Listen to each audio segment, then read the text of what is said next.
أعوذ بالله من الشيطان الرجيم. بسم الله الرحمن الرحيم. ومن الناس من يعجبك قوله في الحياة الدنيا ويشهد الله على ما في قلبه وهو ألد الخصام وإذا تولى سعى في الأرض ليفسد فيها ويهلك الحرث والنسل والله لا يحب الفساد وإذا قيل له اتق الله أخذته العزة بالإثم فحسبه جهنم ولبئس المهاد. ومن الناس من يشري نفسه ابتغاء مرضات الله والله رؤوف بالعباد. يا أيها الذين آمنوا ادخلوا في السلم كافة ولا تتبعوا خطوات الشيطان إنه لكم عدو مبين. فإن زللتم من بعد ما جاءتكم البينات فاعلموا أن الله عزيز حكيم. هل ينظرون إلا أن تأتيهم الله في ظلل من الغمام والملائكة وقضي الأمر وإلى الله ترجع الأمور. سل بني إسرائيل كم آتيناهم من آية بينة ومن يبدل نعمة الله من بعد ما جاءته فإن الله شديد العقاب. زين للذين كفروا الحياة الدنيا ويسخرون من الذين آمنوا والذين اتقوا فوقهم يوم القيامة والله يرزق من يشاء بغير حساب. كان الناس أمة واحدة فبعث الله النبيين مبشرين ومنذرين وأنزل معهم الكتاب بالحق ليحكم بين الناس فيما اختلفوا فيه وما اختلف فيه إلا الذين أوتوه من بعد ما جاءتهم البينات بغيا بينهم فهدى الله الذين آمنوا لما اختلفوا فيه من الحق بإذنه والله يهدي من يشاء إلى صراط مستقيم. أم حسبتم أن تدخلوا الجنة ولما يأتكم مثل الذين خلوا من قبلكم مستهم البأساء والضراء وزلزلوا حتى يقول الرسول والذين آمنوا معه متى نصر الله ألا إن نصر الله قريب. يسألونك ماذا ينفقون قل ما أنتم من خير فللوالدين والأقربين واليتامى والمساكين وابن السبيل وما تفعلوا من خير فإن الله به عليم.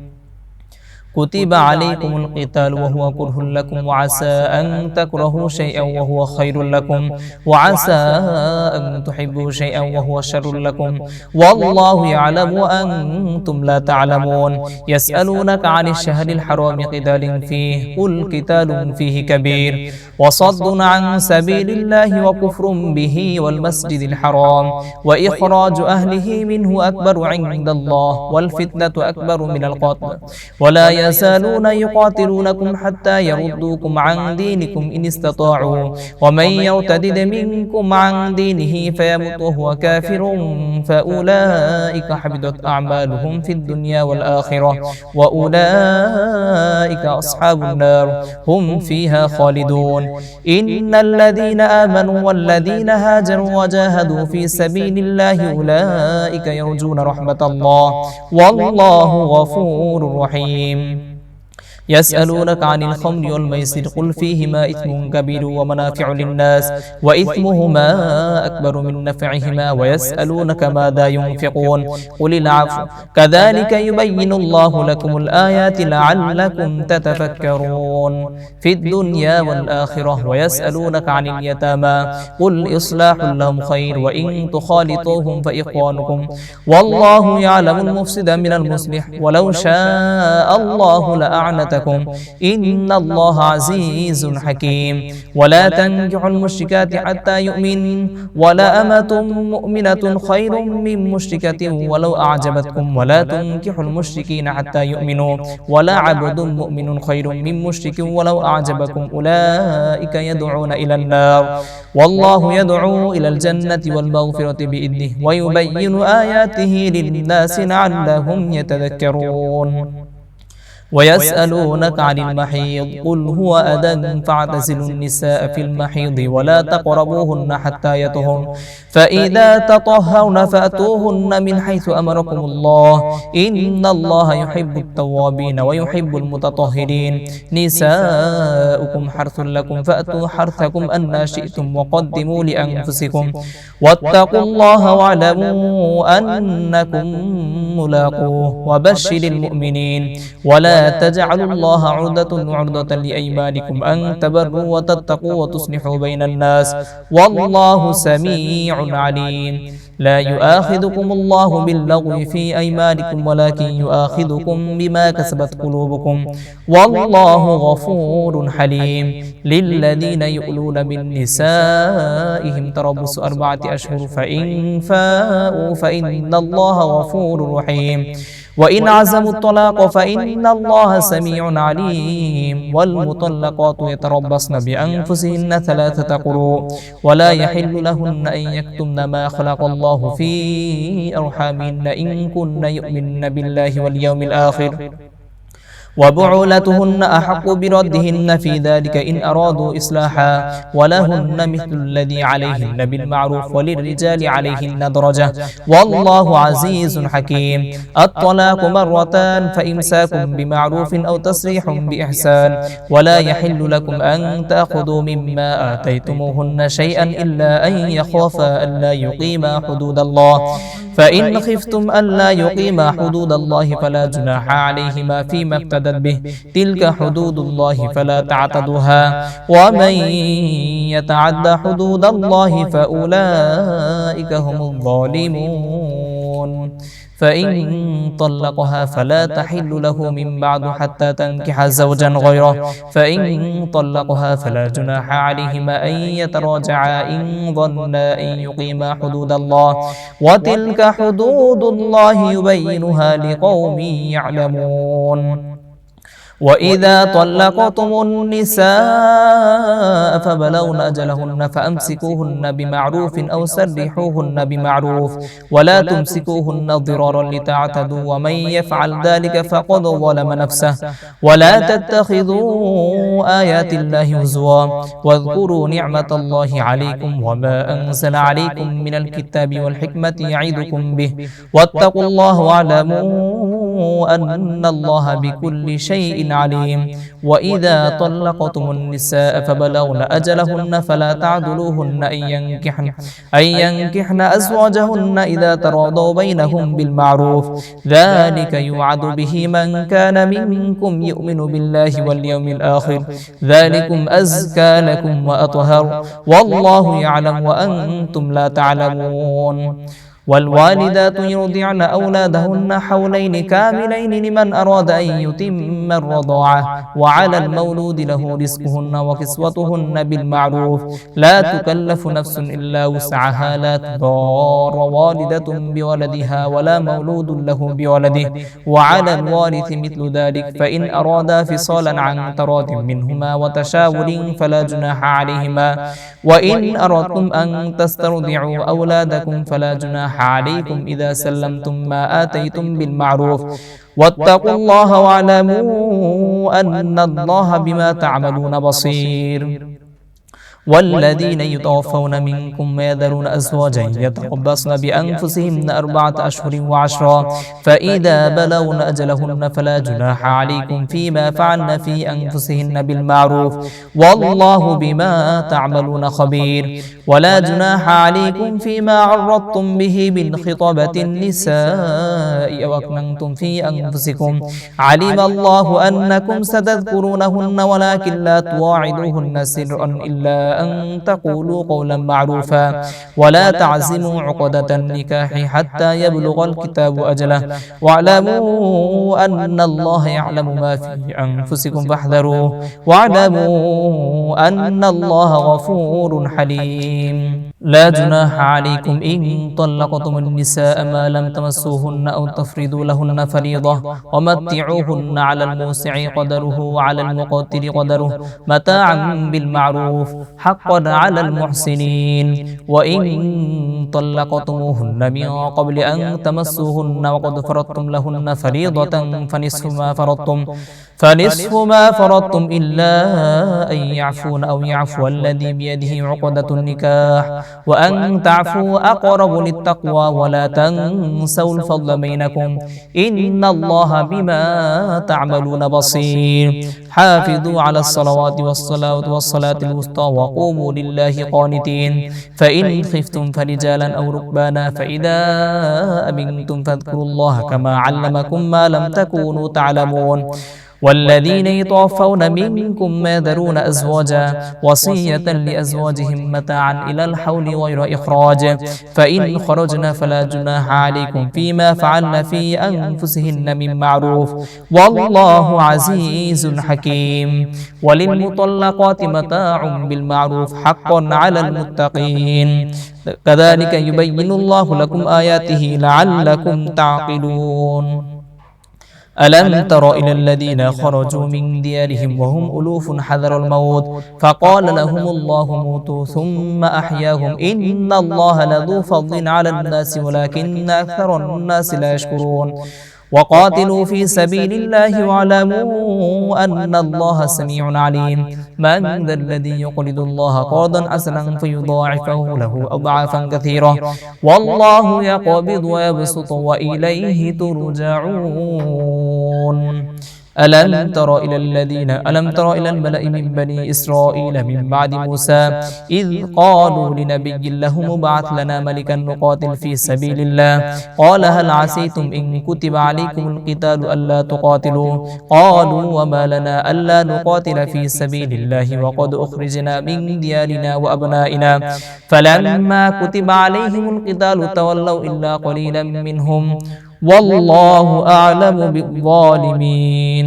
والله عليم بالظالمين وقال لهم نبيهم إن الله قد بعث لكم طالوت ملكا قالوا أنى يكون له الملك علينا ونحن أحق بالملك منه ولم يؤت سعة من المال قال إن الله اصطفاه عليكم وزاده بسطة في العلم والجسم والله يؤتي ملكه من يشاء والله سميع عليم والله واسع عليم وقال لهم نبيهم إن آية ملكه أن يأتيكم التابوت فيه سكينة من ربكم وبقية مما ترك آل موسى وآل هارون تحمله الملائكة إن في ذلك لآية لكم إن كنتم مؤمنين فلما فصل طالوت بالجنود قال إن الله مبتليكم بنهر فمن شرب منه فليس مني ومن لم يطعمه فإنه مني إلا من اغترف غرفة بيده فشربوا منه إلا قليلا منهم فلما جاوزه هو والذين آمنوا معه قالوا لا طاقة لنا اليوم بجالوت وجنوده قال الذين يظنون أنهم ملاقو الله كم من فئة قليلة غلبت فئة كثيرة بإذن الله والله مع الصابرين ولما برزوا لجالوت وجنوده قالوا ربنا أفرغ علينا صبرا وثبت أقدامنا وانصرنا على القوم الكافرين فهزموهم بإذن الله وقتل داود جالوت وآتاه الله الملك والحكمة وعلمه مما يشاء ولولا دفع الله الناس بعضهم ببعض لفسدت الأرض ولكن الله ذو فضل على العالمين تلك آيات الله نتلوها عليك بالحق وإنك لمن المرسلين تلك الرسل فضلنا بعضهم على بعض منهم من كلم الله ورفع بعضهم درجات وآتينا عيسى ابن مريم البينات وأيدناه بروح القدس ولو شاء الله ما قاتل الذين من بعدهم من بعد ما جاءتهم البينات ولكن اختلفوا فمنهم من آمن ومنهم من كفر ولو شاء الله ما قاتلوا ولكن الله يفعل ما يريد يا أيها الذين آمنوا أنفقوا مما رزقناكم من قبل أن يأتي يوم لا بيع فيه ولا خلة ولا شفاعة والكافرون هم الظالمون. الله لا إله إلا هو الحي القيوم لا تأخذه سنة ولا نوم له ما في السماوات وما في الأرض من ذا الذي يشفع عنده إلا بإذنه يعلم ما بين أيديهم وما خلفهم ولا يحيطون بشيء من علمه إلا بما شاء وسع كرسيه السماوات والأرض ولا يؤوده حفظهما وهو العلي العظيم. لا إكراه في الدين قد تبين الرشد من الغي فمن يكفر بالطاغوت ويؤمن بالله فقد استمسك بالعروة الوثقى لا انفصام لها والله سميع عليم. الله ولي الذين آمنوا يخرجهم من الظلمات إلى النور والذين كفروا أولياؤهم الطاغوت يخرجونهم من النور إلى الظلمات أولئك أصحاب النار هم فيها خالدون. ألم تر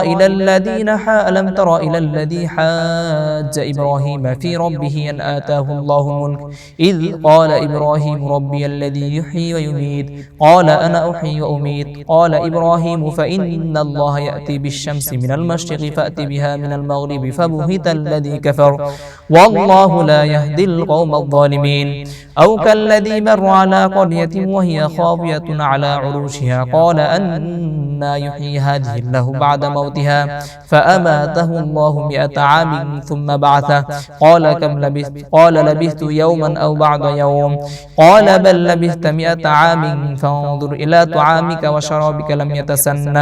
وانظر إلى حمارك ولنجعلك آية للناس وانظر إلى العظام كيف ننشزها ثم نكسوها لحما فلما تبين له قال أعلم أن الله على كل شيء قدير. وإذ قال إبراهيم رب أرني كيف تحيي الموتى قال أولم تؤمن قال بلى ولكن ليطمئن قلبي قال فخذ 4 من الطير فصرهن إليك ثم اجعل على كل جبل منهن جزءا ثم دعهن يأتينك سعيا واعلم أن الله عزيز حكيم. مثل الذين ينفقون أموالهم في سبيل الله كمثل العنكبوت كمثل حبة أنبتت 7 سنابل في كل سنبلة 100 حبة والله يضاعف لمن يشاء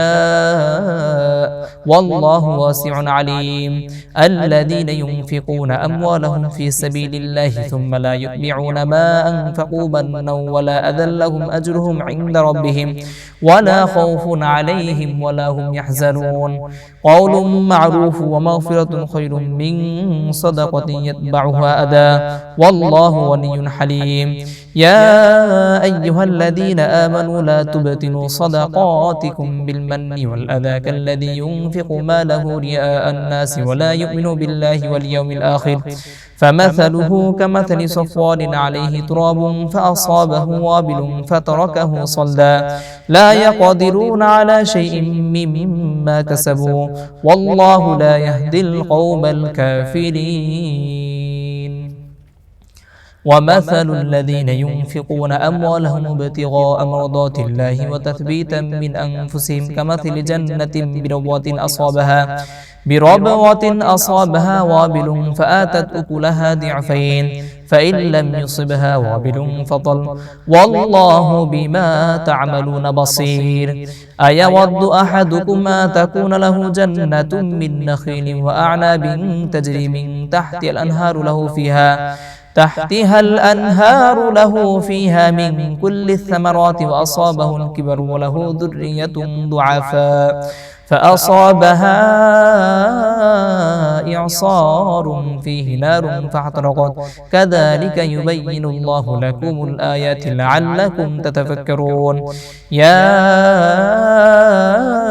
أيها الذين آمنوا أنفقوا من طيبات ما كسبتم ومما أخرجنا لكم من الأرض ولا تيمموا الخبيث منه تنفقون ولستم بآخذه إلا أن تغمضوا فيه واعلموا أن الله غني حميد. الشيطان يعدكم الفقر ويأمركم بالفحشاء والله يعدكم مغفرة منه وفضلا والله واسع عليم. يؤتي الحكمة من يشاء ومن يؤت الحكمة فقد أوتي خيرا كثيرا وما يذكر إلا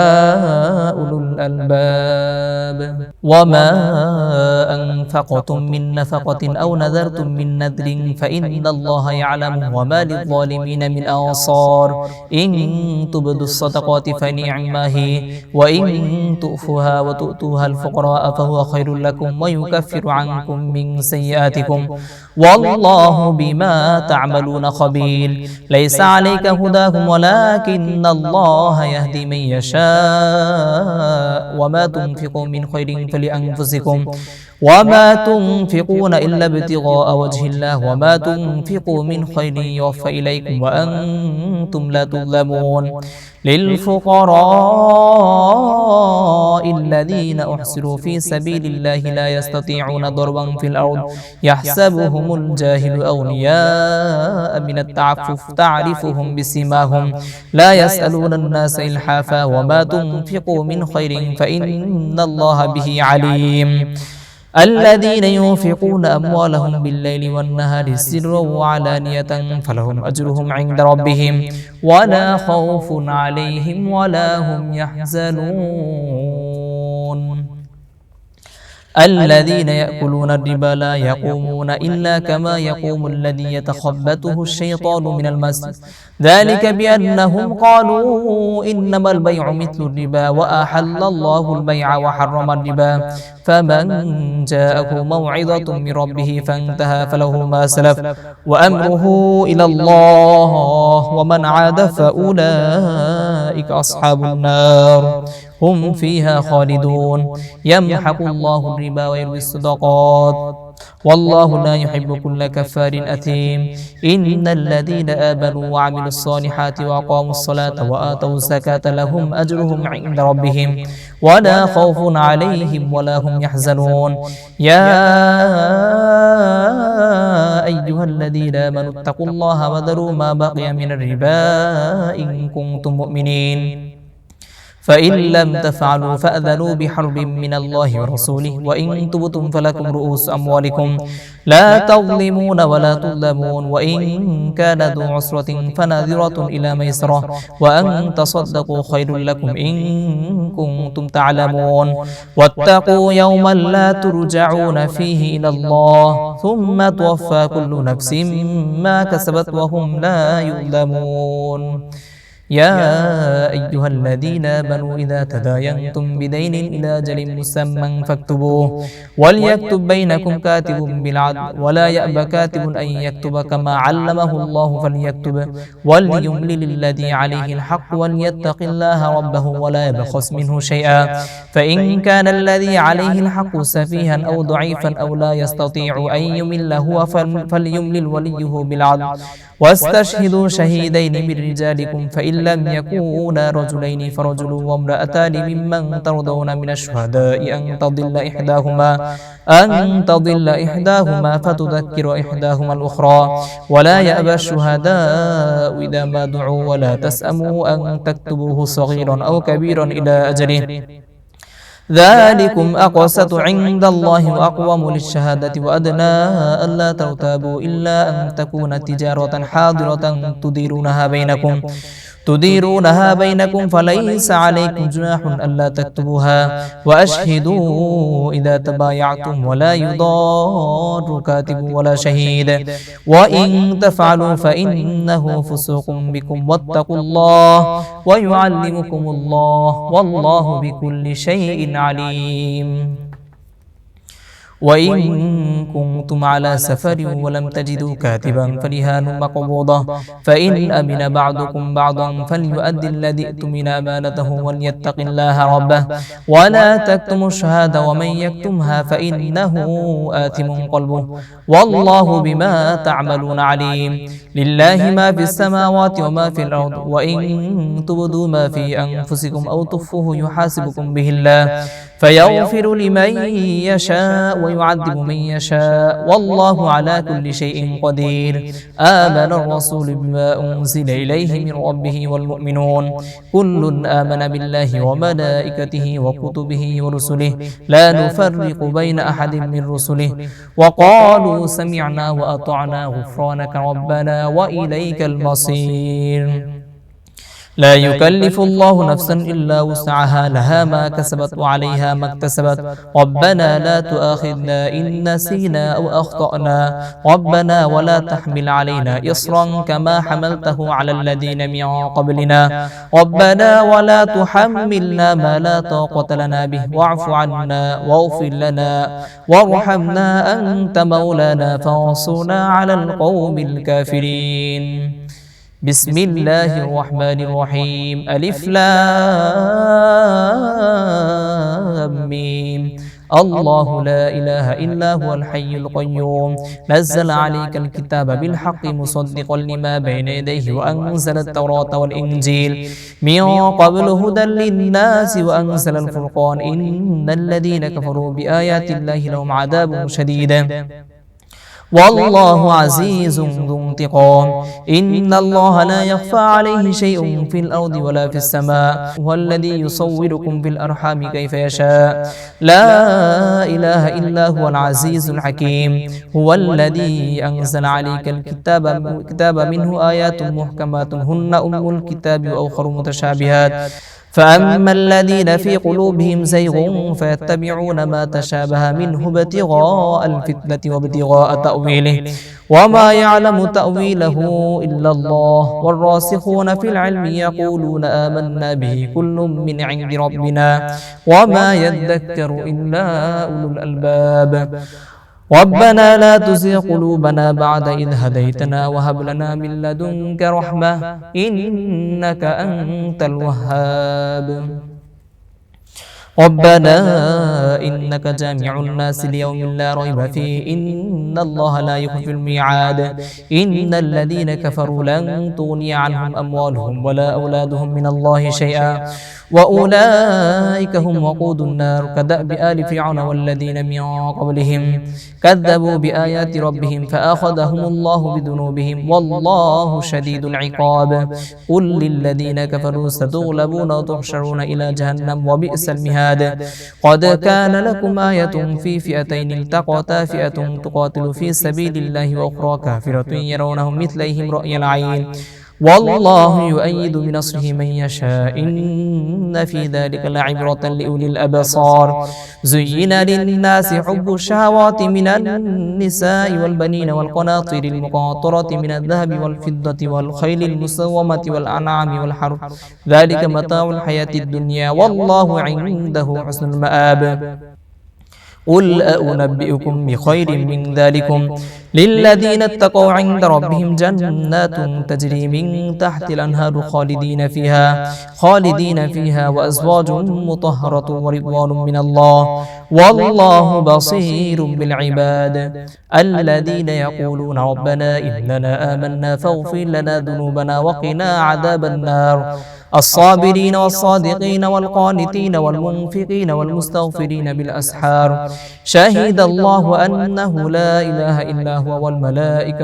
والملائكة وأولو العلم قائما بالقسط لا إله إلا هو العزيز الحكيم إن الدين عند الله الإسلام وما اختلف الذين أوتوا الكتاب إلا من بعد ما جاءهم العلم بغيا بينهم ومن يكفر بآيات الله فإن الله سريع الحساب فإن حاجوك فقل أسلمت وجهي لله ومن اتبعني وقل للذين أوتوا الكتاب والأميين أأسلمتم فإن أسلموا فقد اهتدوا وإن تولوا فإنما عليك البلاغ والله بصير بالعباد إن الذين يكفرون بآيات الله ويقتلون النبيين بغير حق ويقتلون الذين يأمرون بالقسط من الناس فبشرهم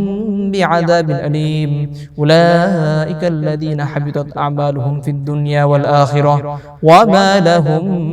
من ناصرين ألم تر إلى الذين أوتوا نصيبا من الكتاب يدعون إلى كتاب الله ليحكم بينهم ثم يتولى فريق منهم وهم معرضون ذلك بأنهم قالوا لن تمسنا النار إلا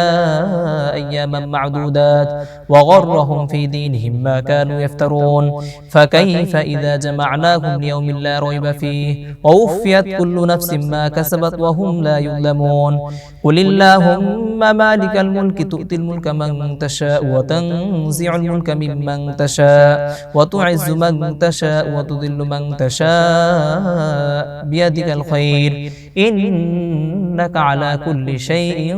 قدير تولج الليل في النهار وتولج النهار في الليل وتخرج الحي من الميت وتخرج الميت من الحي وترزق من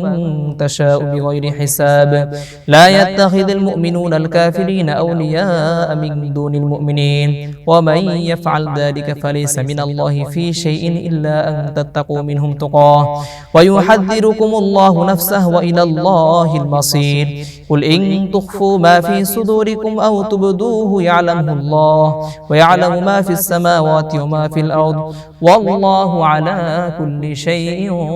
قدير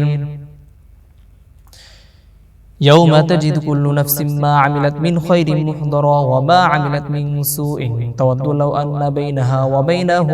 أبدا بعيدا ويحذركم الله نفسه والله رؤوف بالعباد قل إن كنتم تحبون الله فاتبعوني يحببكم الله ويغفر لكم ذنوبكم والله غفور رحيم قل أطيعوا الله والرسول فإن تولوا فإن الله لا يحب الكافرين إن الله اصطفى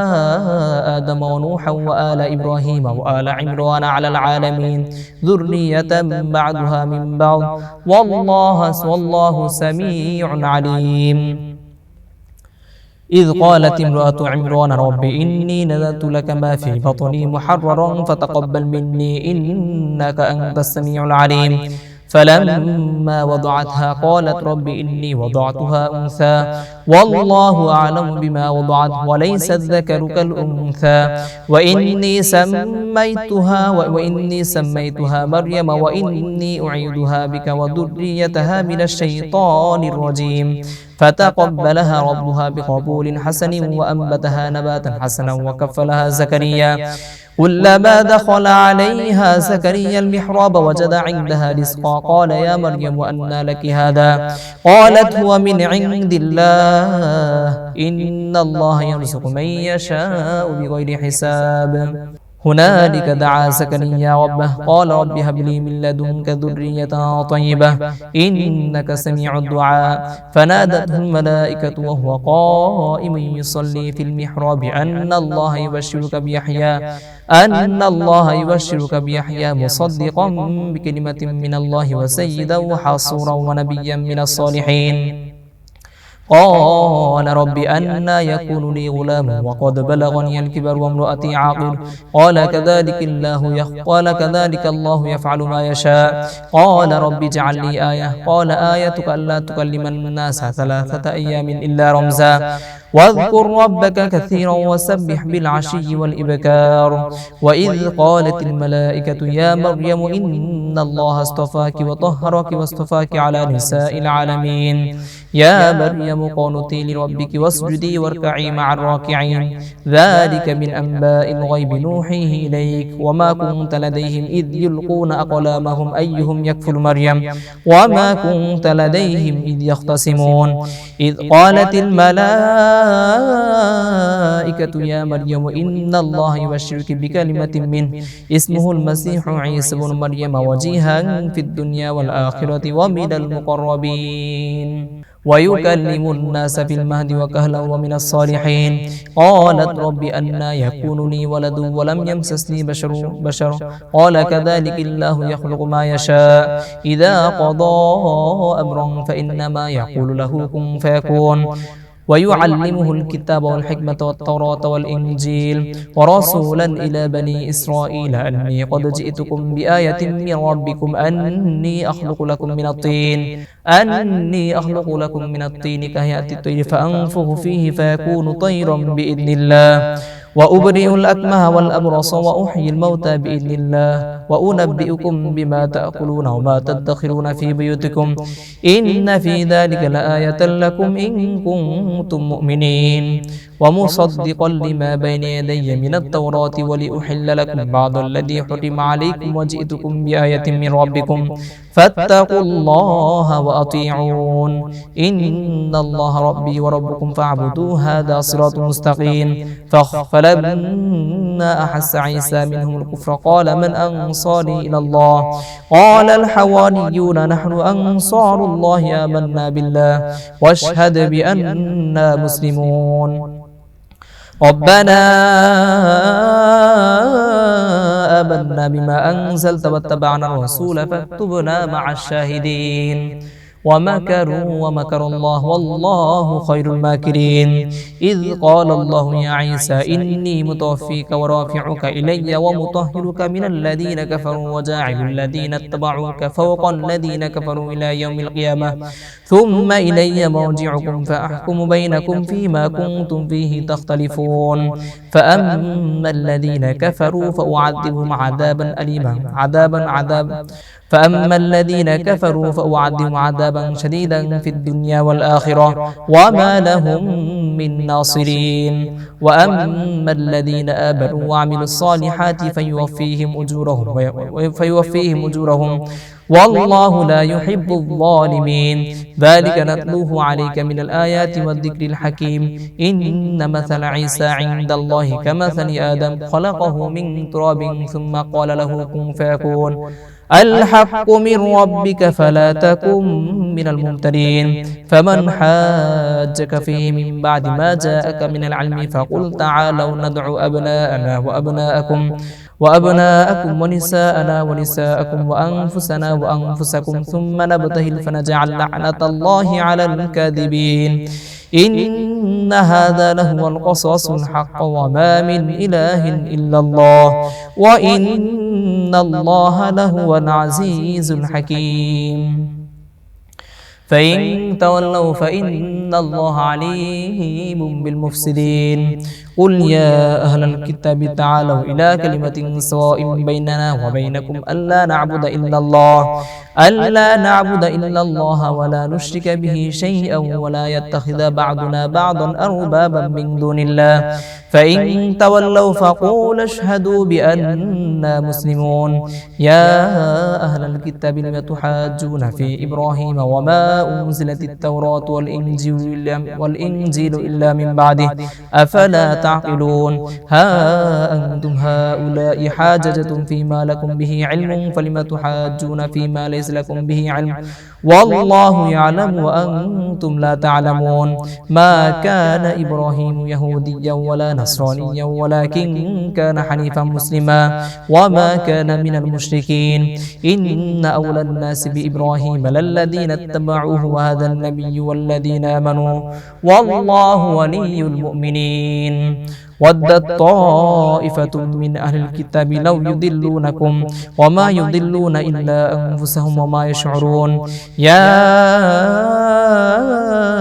أهل الكتاب لم تكفرون بآيات الله وأنتم تشهدون يا أهل الكتاب لم تلبسون الحق بالباطل وتكتمون الحق وأنتم تعلمون وقالت طائفة من أهل الكتاب آمنوا بالذي أنزل على الذين آمنوا بالذي أنزل على الذين آمنوا وجه النهار واكفروا آخره لعلهم يرجعون ولا تؤمنوا إلا لمن تبع دينكم قل إن الهدى هدى الله أن يؤتى أحد مثل ما أوتيتم أو يحاجوكم عند ربكم قل إن الفضل بيد الله يؤتيه من يشاء والله واسع عليم يختص برحمته من يشاء والله ذو الفضل العظيم ومن أهل الكتاب من إن تأمنه بقنطار يؤده إليك ومنهم من إن تأمنه بدينار لا يؤده إليك إلا ما دمت عليه قائما ذلك بأنهم قالوا ليس علينا في الأميين سبيل ويقولون على الله الكذب وهم يعلمون بلى من أوفى بعهده واتقى فإن الله يحب المتقين إن الذين يشترون بعهد الله وإيمانهم ثمنا قليلا أولئك لا خلاق لهم في الآخرة ولا يكلمهم الله ولا ينظر إليهم يوم القيامة ولا يزكيهم ولهم عذاب أليم وإن منهم لفريقا يلوون ألسنتهم بالكتاب لتحسبوه من الكتاب وما هو من الكتاب ويقولون هو من عند الله وما هو من عند الله ويقولون على الله الكذب وهم يعلمون ما كان لبشر أن يؤتيه الله الكتاب والحكم والنبوة ثم يقول للناس كونوا عبادا لي من دون الله ولكن كونوا ربانيين بما كنتم تعلمون الكتاب وبما كنتم تدرسون ولا يأمركم أن تتخذوا الملائكة والنبيين أربابا أيأمركم بالكفر بعد إذ أنتم مسلمون وإذ أخذ الله ميثاق النبيين لما آتيتم من كتاب وحكمة ثم جاءكم رسول مصدق لما معكم لتؤمنن به ولتنصرنه قال أأقررتم وأخذتم على ذلكم إصري قالوا أقررنا قال فاشهدوا وأنا معكم من الشاهدين فمن تولى بعد ذلك فأولئك هم الفاسقون أفغير دين الله يبغون وله أسلم من في السماوات والأرض طوعا وكرها وإليه يرجعون قل آمنا بالله وما أنزل علينا وما أنزل على إبراهيم وإسماعيل وإسحاق ويعقوب والأسباط وما أوتي موسى وعيسى والنبيون من ربهم لا نفرق بين أحد منهم ونحن له مسلمون ومن يبتغي غير الإسلام دينا فلن يقبل منه وهو في الآخرة من الخاسرين كيف يهدي الله قوما كفروا بعد إيمانهم وشهدوا أن الرسول حق وجاءهم البينات والله لا يهدي القوم الظالمين أولئك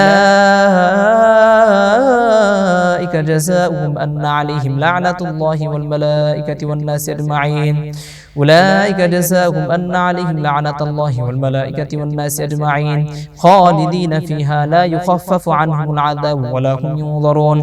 إلا الذين تابوا من بعد ذلك وأصلحوا فإن الله غفور رحيم إن الذين كفروا بعد إيمانهم ثم ازدادوا كفرا لن تقبل توبتهم وأولئك هم الضالون إن الذين كفروا وماتوا وهم كفار فلن يقبل من أحدهم ملء الأرض ذهبا ولو افتدى به أولئك لهم عذاب أليم وما لهم من ناصرين